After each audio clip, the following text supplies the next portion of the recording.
Hello friend, welcome back to Study Wire YouTube channel. और आज हम पढ़ेंगे ज्योमेट्रिकल प्रोग्रेशन गुणोत्तर श्रेणी।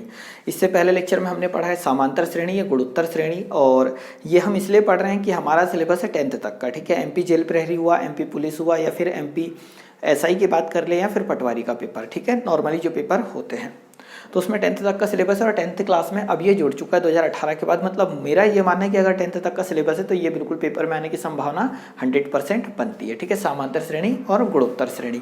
तो आज हम गुणोत्तर श्रेणी पढ़ेंगे। इससे पहले जिन लोगों ने इससे पहले का लेक्चर समांतर श्रेणी नहीं देखा तो आप उसे देख लीजिए। और कुछ लोगों को ऐसा लग रहा होगा सर इसमें कम डेटा है, तो डेटा कम नहीं है। फर्स्ट टाइम ये चैप्टर जोड़ा है तो जितना हम पढ़ा रहे इतना काफ़ी है। और अगर आपको ऐसा लगता है कि आपको और ज़्यादा पढ़ना है, मतलब जीरो से लेकर अंत तक पढ़ना है, या फिर मैं खुद भी आपको रिकमेंड करूँगा कि अगर आपका मैथ्स उतना अच्छा नहीं है, ठीक है, और आप चाह रहे हैं कि आपका मैथ्स बहुत अच्छा हो जाए, ठीक है, जीरो टू हीरो हर एक चीज़ हो, तो आप ये चैनल ज़रूर विजिट करिएगा। ये अपना ही चैनल है, वहाँ पर मैं बिल्कुल जो भी मैथ्स पढ़ा रहा हूँ वो पूरा का पूरा जीरो टू लेकर हाई तक पढ़ा रहा हूँ। ठीक है, चैनल का नाम सेम है, बस एक्स्ट्रा मैथ्स लगा है। तो आप सर्च कर लो या डिस्क्रिप्शन बॉक्स में आपको लिंक मिल जाएगी स्टडी वायर मैथ्स, क्योंकि इसमें हम जो भी चैप्टर कराएंगे वो पूरा का पूरा जीरो टू हीरो होगा, है ना। मतलब कहीं पर भी भटकने की जरूरत नहीं पड़ेगी और कोई भी प्रॉब्लम नहीं होगी, परंतु आप ये सारी चीज़ें कंप्लीट करते रहे। इसमें हम जो पढ़ेंगे ना ज़्यादा ना कम पढ़ेंगे।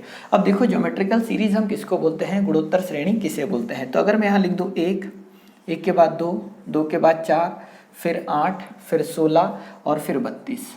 हम बात कर रहे हैं गुणोत्तर श्रेणी किसे बोलते हैं। तो यहाँ अगर आप देखोगे तो पहले 1 था, फिर 2 आया, फिर 4, फिर 8, फिर 16 और फिर 32। इसका मतलब कि प्रत्येक अगला पद अपने पूर्व पद का एक निश्चित गुणा होता है। किसका गुणा है? 2 का। इस पद की बात करें तो 2 का गुणा हुआ 2 में, तब आया 4। इस पद की बात करें तो 2 का गुणा हुआ, तब आया कितना? 8। या फिर इस प्रकार से भी हो सकता है, जैसे अगर मैं यहाँ लिख दूँ 1/3, 1/9, 1/27, 1/81, तो ये भी एक गुणोत्तर श्रेणी होगी। क्यों होगी? क्योंकि इस 1/3 में एक निश्चित राशि का गुणा हुआ है। किसका? 1/3 का, तब आया 1/9। 1/9 से 1/27 कब आया? जब इसमें एक निश्चित राशि 1/3 का गुणा हुआ। इससे ये कब आया है? जब इसमें 1/3 का गुणा हुआ। तो हमने यहाँ पर ये देखा कि इस जो श्रेणी होती है इसे कहते हैं गुणोत्तर श्रेणी। क्लियर है? और जिन लोगों ने इससे पहले का लेक्चर नहीं देखा, जो इसमें हमने समांतर श्रेणी समझाई है, तो आप उसे जरूर देख ले। अब यहाँ देखो कि काफ़ी शब्द हम उसके यूज़ करेंगे जो हमने पिछला लेक्चर डाला है उसका। हम इस पद को बोलते हैं प्रथम पद। क्या बोलते हैं? प्रथम पद। क्लियर है इतना? अब प्रथम पद को जो ज्योमेट्रिकल सीरीज होती है गुणोत्तर श्रेणी, उसको रिप्रेजेंट करते हैं ए से, सेकंड पद को ए आर से, अगले पद को ए आर स्क्वायर से, इसी प्रकार आगे के पद रहेंगे। तो अंतिम पद जो भी रहेगा उसको हम लिखते हैं a r the power n-1। Clear है इतना? अब देखो, हमने यहाँ कल जो बात करी थी, मान लो ये पहला, दूसरा, तीसरा, चौथा, पांचवा, छठवां, ये 6वें नंबर का पद है, तो 6 टर्म है, टर्म ऑफ 6। क्लियर? तो इसको हम T6 से लिख सकते हैं, मतलब जो अंतिम पद है ये a r the power n, तो इसको हम लिखते हैं Tn बराबर से a r the power n-1। ये एक फॉर्मूला है, ये क्या क्या रिप्रेजेंट कराता है वो चीज़ देखो, और इसको हम सीरीज में किस प्रकार से देखेंगे वो चीज़ देखो। Tn का मतलब होता है कोई नंबर का पद। अगर मैं बोल दूं T10, तो T10 अगर लिखा, इसका मतलब जो पद की बात हो रही है ना वो 10वें नंबर के पद की बात हो रही है। कौन से टर्म की बात हो रही है? 10वें। अगर मैं यहाँ लिख दूं T3, इसका मतलब ये जो बात कर रहा है ना इस गुणोत्तर श्रेणी में तीसरे पद की बात कर रहा है, तो पहला, दूसरा और तीसरा। तो T3 बराबर से 4 अगर लिख दूं तो हम ये बोलेंगे कि टर्म ऑफ थर्ड, या थर्ड टर्म जो है कितनी? 4। समझ पा रहे हैं? तो जो Tn है वो उस नंबर का पद को रिप्रेजेंट कराता है। n क्या रिप्रेजेंट कराता है? तो कुल पदों की संख्या। T और n की जो वैल्यू ये पूरा एक साथ लिखेंगे तो उस नंबर का पद, जिस भी नंबर के पद की बात हो रही है, अगर मैं मान लो इस पद की बात कर रहा हूँ तो कौन सा पद है? 5वें नंबर का, तो इसको T5 लिख सकते हैं, इसको T6 से लिख सकते हैं। समझ पा रहे हैं?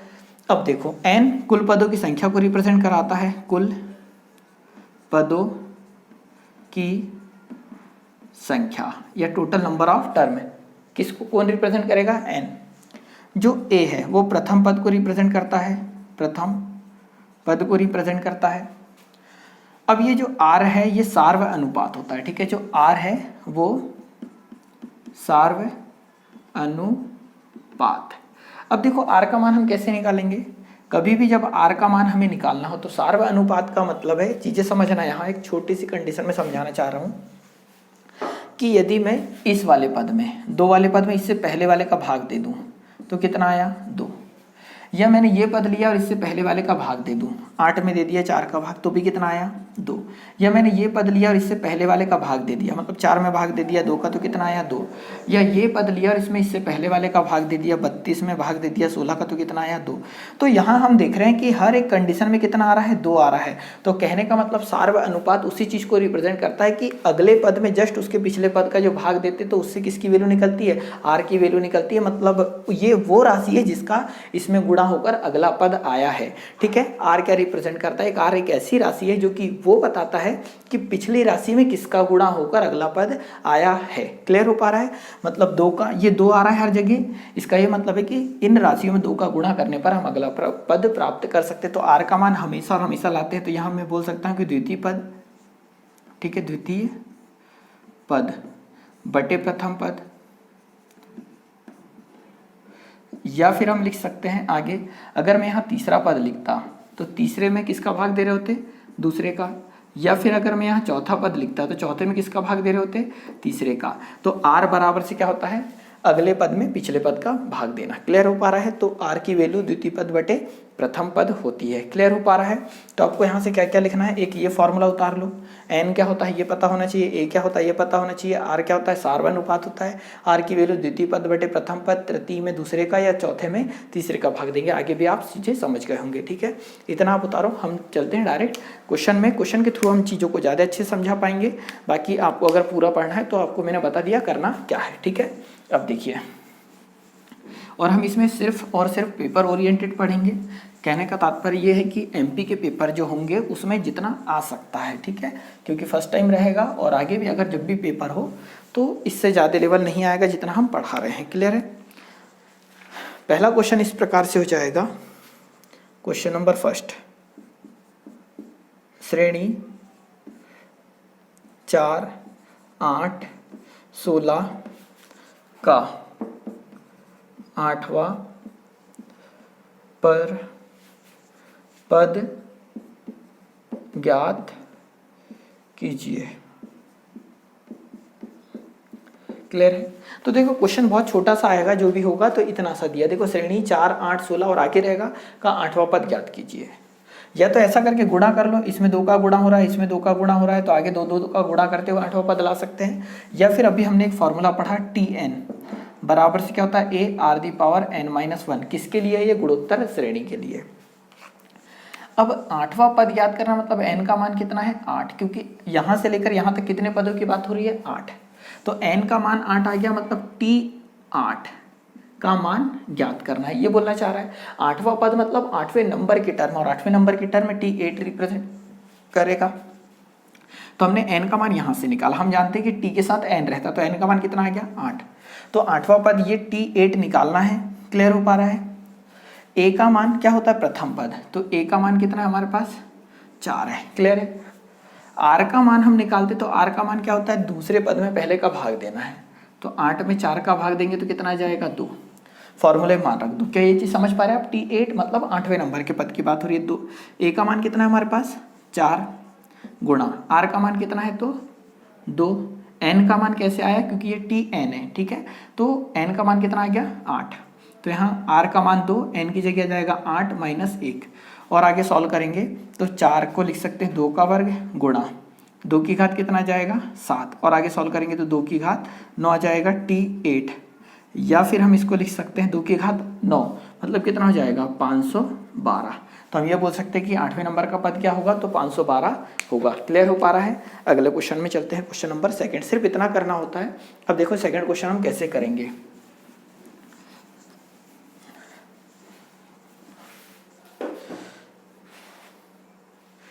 जीरो पॉइंट 0.4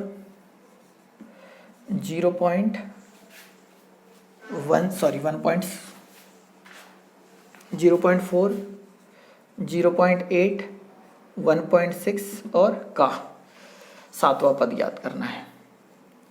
ये अगला क्वेश्चन तैयार हो गया। क्वेश्चन क्या है हमारे पास कि श्रेणी 0.4 0.8 1.6 डैश डैश का 7वां पद ज्ञात कीजिए।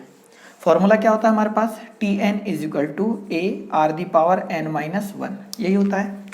सबसे पहले ए के मान की अगर हम बात करें तो ए का मान हमारे पास कितना है, ये पहला पद होगा तो 0.4, और आर के मान की हम बात करें तो दूसरे पद में पहले का भाग देना है, तो 0.8 में 0.4 का अगर हम भाग देंगे तो कितना जाएगा 2, आर का मान भी आ गया। सातवां पद ज्ञात करना है, मतलब T7 ज्ञात करना है, तो यहाँ से n का मान कितना जाएगा 7। क्लियर हो पा रहा है इतना? अब देखो यहाँ मान रख देंगे, और T7 इक्वल टू ए का मान कितना है हमारे पास 0.4 मल्टीप्लाई बाय आर का मान है 2, एन का मान है कितना 7 माइनस 1, और आगे सॉल्व करेंगे तो T7 equal to 0.4 into two the power कितना बचेगा 6, और टू दी पावर 6 कितना हो जाता है तो 2 दी पावर 6 हो जाएगा, और 2 दी पावर 6 हो जाएगा 2, 4, 8, 16 और 32 और 68, यहाँ कितना जाएगा 64,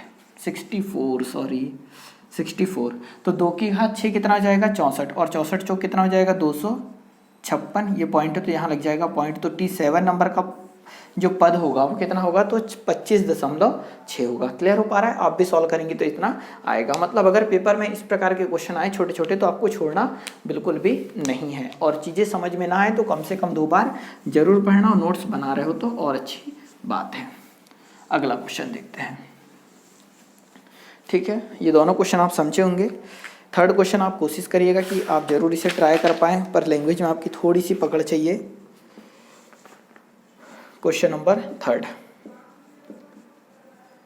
श्रेणी -1/27, 1/9, -1/3 का कौन सा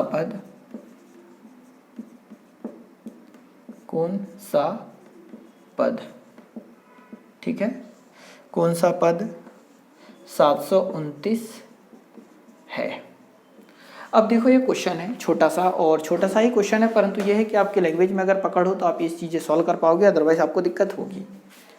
कौन सा पद 729 है, इसका मतलब Tn का मान अभी तक हमको पता होता था कि Tn मतलब इस नंबर का पद बताओ। अब जो कौन सा पद 729 है, मतलब जो 729 नंबर का इधर आके पद आएगा ना, वो हमें पता ही नहीं है। इसका मतलब Tn का मान है कितना 729, और ये n का मान हमें पता नहीं है। जब n का मान पता लग जाएगा तो Tn की वैल्यू हो जाएगी, और Tn बराबर से कितना जाएगा 729, और n का मान हमें पता नहीं है। a की वैल्यू की अगर हम बात करें तो a मतलब क्या होता है प्रथम पद, तो प्रथम पद कितना है -1/27। r का मान अगर हम निकालें तो दूसरे पद में प्रथम का भाग देना होता है, मतलब 1/9 में भाग देंगे -1/27 का। सॉल्व करेंगे तो r का मान माइनस तो सामने लग जाएगा 1/9 गुणा एक कितना 27 बटे कितना आएगा 1, 9 एकम 9, 9 तिया 27, मतलब कितना आ गया -3, तो r का मान कितना -3। फॉर्मूला हमारा क्या होता है तो Tn = a⁻n-1, ऐसे ही कुछ होता है।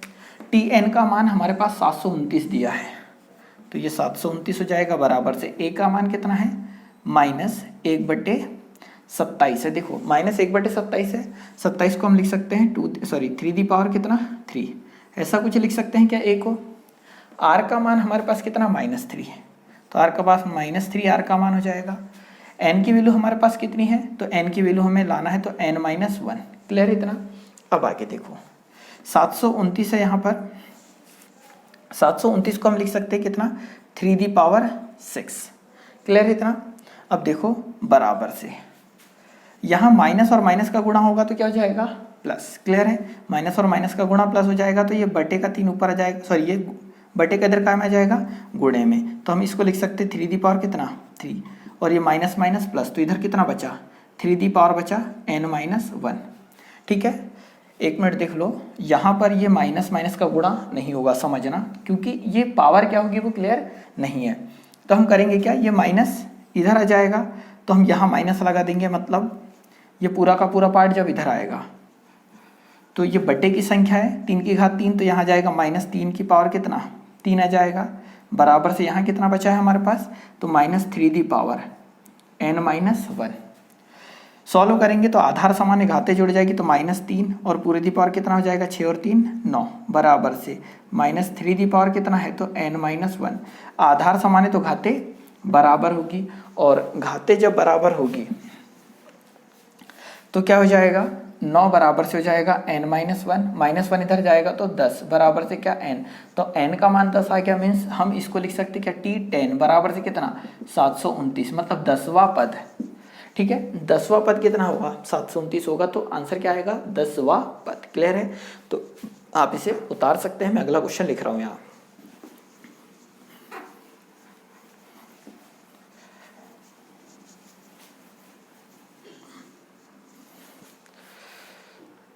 अब देखिए नेक्स्ट क्वेश्चन हो जाएगा कुछ इस प्रकार से, 1√3 का कौन सा पद 81 होगा। ठीक है, क्वेश्चन सेम है, बस थोड़ा सा अप्रोच आपको लगानी है, क्योंकि जब तक आप खुद मेहनत नहीं करोगे चीज़ें समझ में नहीं आएगी। अब यहाँ हम डायरेक्ट सॉल्व करते हैं। हम जान रहे हैं कि Tn का मान कितना है 81, तो हम इतना जानते हैं कि Tn is equal to a r the power n minus 1, यही फॉर्मूला है। Tn की जगह कितना जाएगा 81, a मतलब होता है प्रथम पद, मीन्स कितना जाएगा 1, r का मान ये, करनी 3 में 1 का भाग देंगे तो कितना जाएगा, करनी 3 पूरे दी पावर n माइनस 1। क्लियर, इतना 1 का गुणा होगा कोई फर्क नहीं पड़ने वाला। 81 को हम लिख सकते हैं 3 की घात कितना 4, तो करनी 3 को हम लिख सकते हैं 3 की घात कितना 1/2, और पूरे दी पावर कितना है n माइनस 1। ये मैंने घातांक करनी पढ़ाया है, वहाँ ये चीज़ें पढ़ा रखी है। आगे सॉल्व करेंगे तो 3 दी पावर 4 इक्वल टू आधार घात के ऊपर घात है, घातों का गुणा होगा, तो 3 की घात कितना जाएगा 1/2 n माइनस 1। क्लियर, इतना आधार समान है तो घातें बराबर होगी, तो 4 बराबर से 1/2 n माइनस 1, 4 दूनी 8 बराबर से n माइनस 1, माइनस 1 इधर आ जाएगा तो बन कितना जाएगा n का मान 9।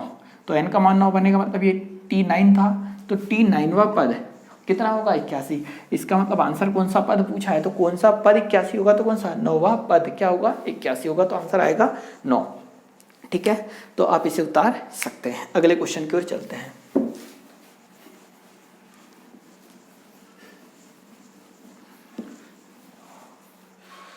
अगला क्वेश्चन भी कुछ अच्छा हो जाएगा, अच्छा हो जाएगा मीन्स अच्छा क्वेश्चन है। ठीक है, और आप ट्राई जरूर करो। उस गुणोत्तर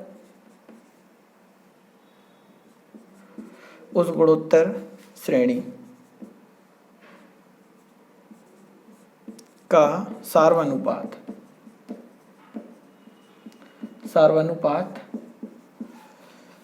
ज्ञात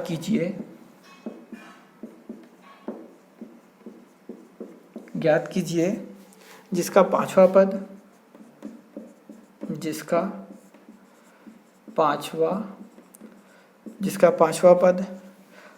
80 तथा आठवां पद 640 है। अब देखो बहुत सिंपल सा क्वेश्चन है। उस गुणोत्तर श्रेणी, यहाँ डायरेक्ट बोल दिया कि गुणोत्तर श्रेणी है का सार्वनुपात मीन्स किसका r का मान ज्ञात करना है। तो सिंपल सी बात हो गई कि जो फाइंड आउट करना है वो तो हमें पता चल चुका, r निकालना है। ठीक है, जिसका पांचवा पद कितना है 80, पांचवा पद, तो हम ये बोल सकते हैं कि T5 का मान कितना है 80, और आठवां पद कितना है तो 640, तो T8 ये कितना है 640 है। क्लियर हो पा रहा है। अगर मैं इन्हें भाग दे देता यहीं, क्लियर हो पा रहा है, या तो एक काम करो इसको अलग अलग लिख देते हैं। तो T5 की वैल्यू 80, T8 की वैल्यू कितना 640 है। हम इतना जानते हैं कि अगर मैं T5 में T8 का अगर भाग दूं, या फिर हम ऐसा कर लेते हैं T8 में T5 का भाग देते हैं, तो T8 की वैल्यू कितनी है हमारे पास तो 640, तो यहाँ जाएगा कितना 640। T5 की वैल्यू कितनी है 80। क्या ये चीज़ समझ पा रहे हैं। T5 तो Tn बराबर से a r the power n minus 1 होता है। तो T8 को हम क्या लिख सकते हैं a r दी पावर, ये वाली वैल्यू किसको रिप्रेजेंट करती है n को, तो 8 माइनस 1 अपॉन T5 को हम लिख सकते हैं a r दी पावर, ये वैल्यू n को रिप्रेजेंट करती है, तो 5 माइनस 1 बराबर से 0 से 0 8 का मान 64। बहुत सारे स्टूडेंट होंगे उनको ये वैल्यू समझ में नहीं आ रही होगी। Tn बराबर से a r the power n minus 1 होता है। यहाँ अगर मैं 8 लिखता, ठीक है, यहाँ अगर मैं 8 लिखता तो a r the power 8 minus 1 लिखता है या नहीं। क्लियर है। तो मैंने इस T8 की जगह पूरा का पूरा मान लिखा। वैसे यहाँ 5 लिखता तो ये क्या हो जाता, r⁵ क्लियर है इतना। ये आ गया 8। अब आगे सॉल्व करते हैं। देखो ये तो कट गया, यहाँ पावर कितनी बची 7 और यहाँ कितनी बची 4, मतलब हम r⁵ कितना हो जाएगा 3।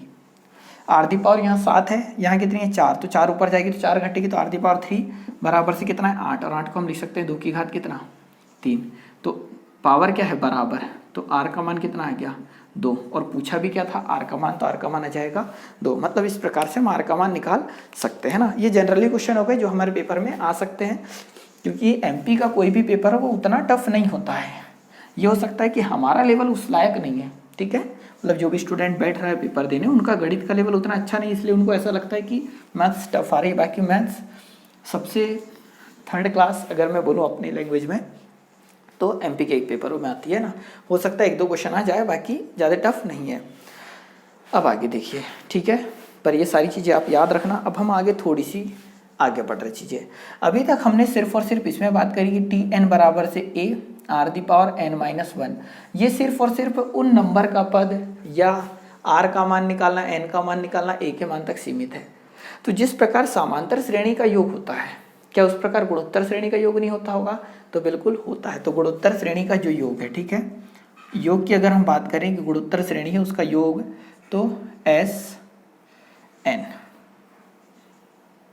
देखो योग की अगर हम बात करें तो इसका फॉर्मूला हो जाएगा, ये आपको याद रखना है। क्यों, अगर देखना है तो स्टडी वायर मैथ्स उस पर आप अप्लाई करो, है ना, मतलब वहाँ फॉलो कर लो आप, वहाँ सारी चीज़ें आपको मिल जाएगी। तो इसका फॉर्मूला हो जाएगा a 1 -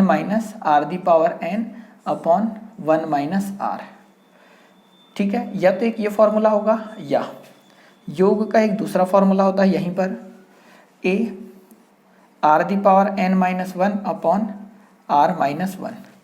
अब देखो ये दोनों फॉर्मूले में थोड़ा सा कॉमन है, यहाँ r-1 - r है, यहाँ r-1 है, ठीक है। जो यहाँ पर है वो यहाँ पर है, जो यहाँ पर है वो यहाँ है, a अलग से, क्लियर है।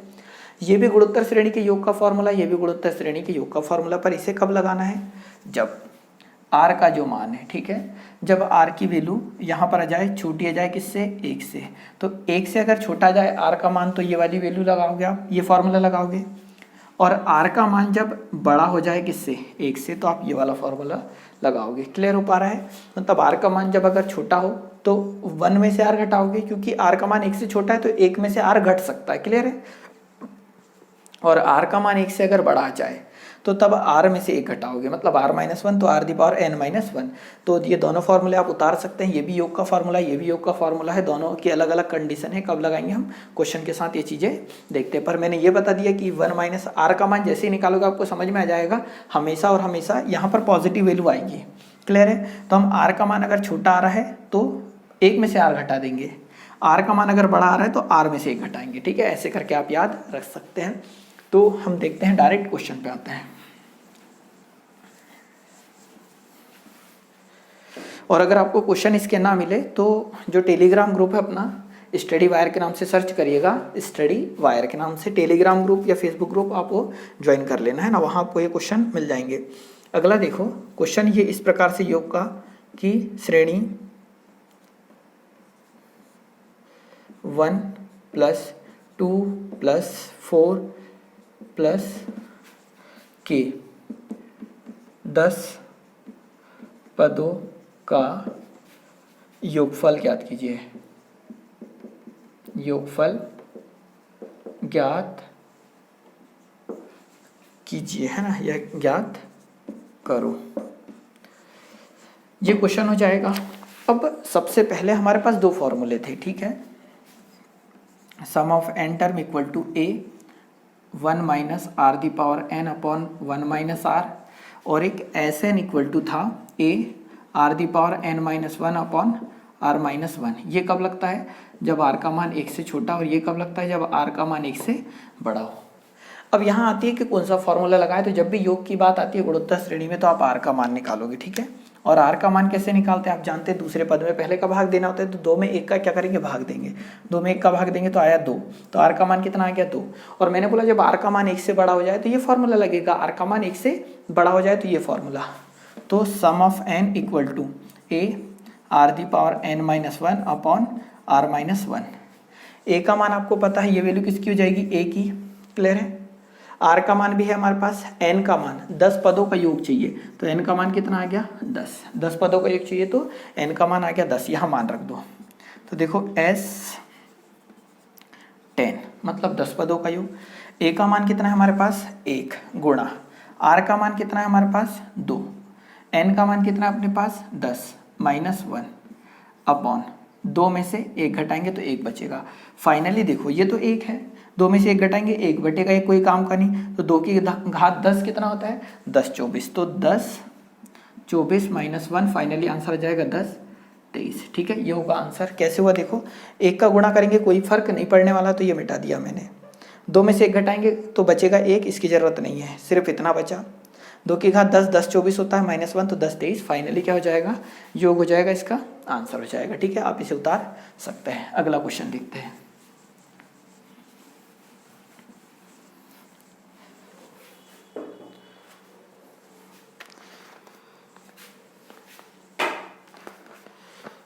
अगला क्वेश्चन है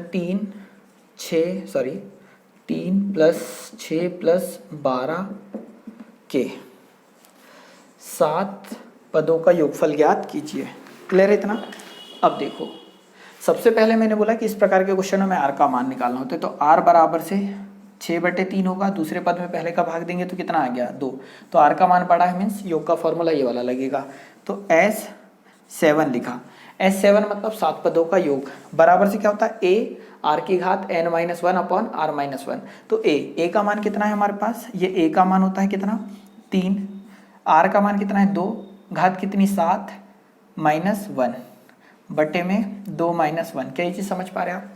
a का मान 3, r की घात n, r कितना है हमारे पास 2, n का मान कितना है 7, क्योंकि टोटल 7 पदों का योग बोला तो n का मान 7 -1 बटे में r-1 मतलब 2 -1, ये वाला फॉर्मूला लगा रहे हैं। क्लियर है? a r n आप सबको पता है कि कैसे कहाँ से आता है। तो 3 गुणा 2 की घात, देखो 2 में से 1 घटाएंगे तो 1 बचेगा, मतलब बटे की वैल्यू खत्म हो चुकी है। 2 की घात 7 मतलब कितना हो जाएगा 256 हो जाएगा, और 256 में से घटाएंगे तो 255 बचेगा। क्लियर इतना? जब गुणा करोगे तो 3 5 15 का 5 बचेगा 1, 3 5 15 16 का 6 बचेगा 1, 3 दूनी 6 और 1 7, तो कितना जाएगा 765। सॉरी यहाँ आ रहा है, कहीं गलती हो रही है क्या? 2 की घात 7 512।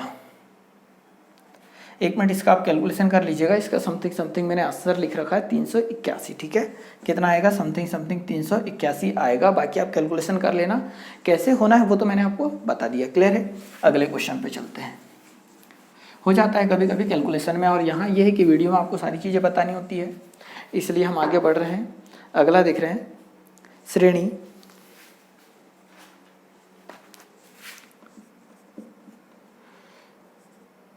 श्रेणी 2 + 6 + 18 + के कितने पदों का योगफल, कितने पदों का योगफल 242 होगा, ये क्वेश्चन है। अब देखो यहाँ पर योगफल दिया हुआ है,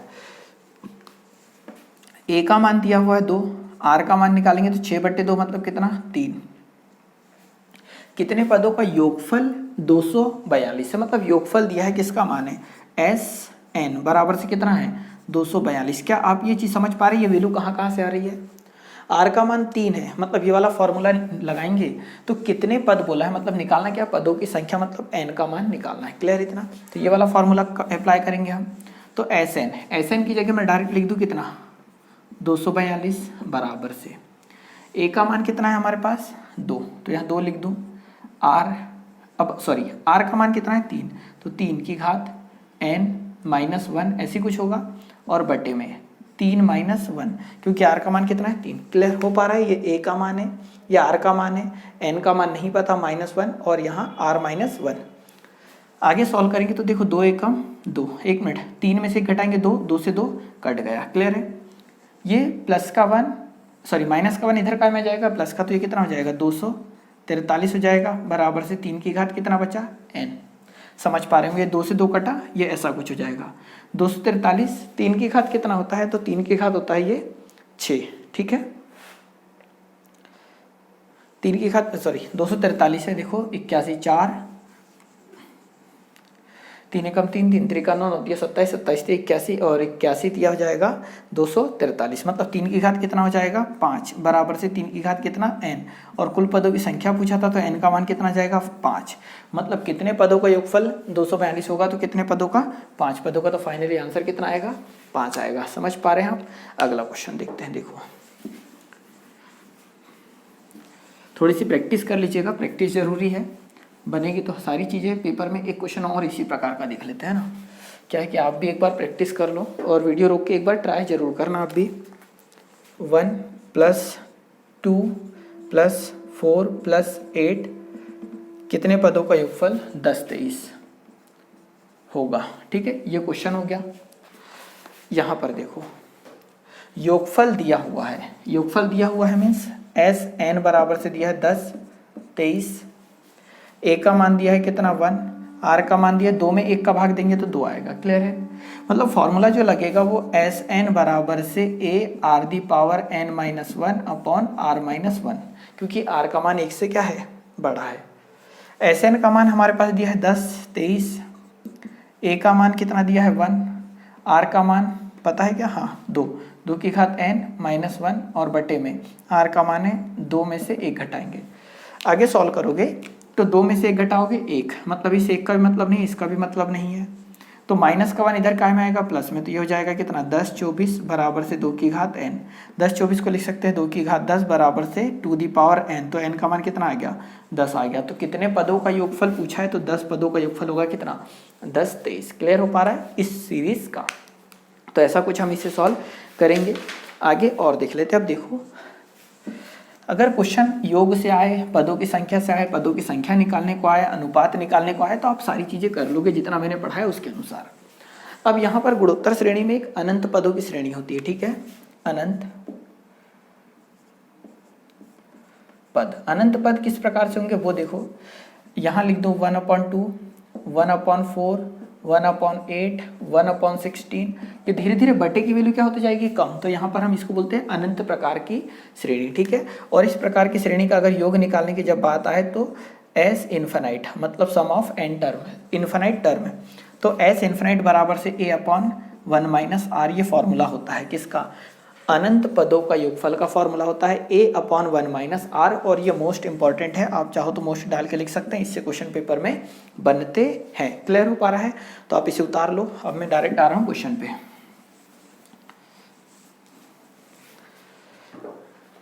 पहला क्वेश्चन हो जाएगा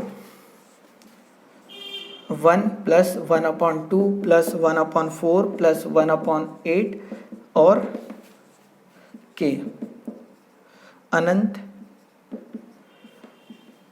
पदों का योगफल। ठीक है, अनंत पदों का योगफल ज्ञात कीजिए।